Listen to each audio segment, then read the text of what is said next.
Salam, futbol həvəskarları. Bugün sizə Azərbaycan futbol tarixində ən böyük transfer iddialarından birini təqdim edirik.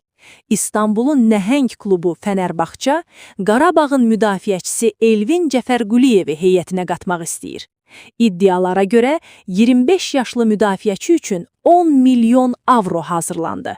Bəli, 10 milyon avro. Bu, Azərbaycan futbolu üçün rekord səviyyədə bir məbləğdir.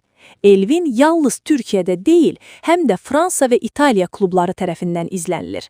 Avropada artıq onun adı əsas transfer hədəfləri sırasındadır. Qarabağda müdafiənin aparıcı üzvü olaraq həm müdafiədə möhkəmlik, həm də hücumlarda sürət və dəqiqlik təmin edir. Fənərbağçanın bu qədər yüksək məbləğ təklif etməsi onun oyun keyfiyyəti və peşəkarlığının göstəricisidir. Əgər transfer baş tutarsa, Elvin Azərbaycan futbol tarixində ən böyük transferlərdən birinə imza atacaq.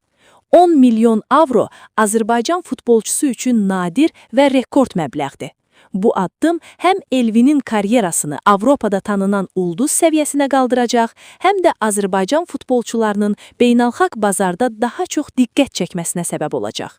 Fənərbağça üçün bu transfer Avropa liqalarında uğur şansını xeyli artıracaq. Elvin Cəfərquliyev Fənərbağçaya keçməlidirmi, yoxsa Fransa və ya İtaliya klublarına?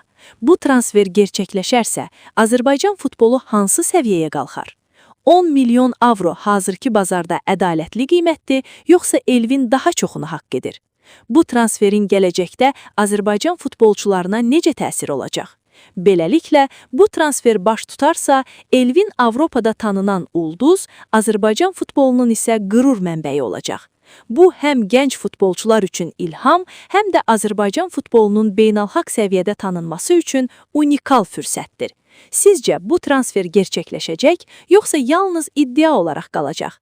Şərhlərdə fikirlərinizi paylaşın və dostlarınızla bölüşün.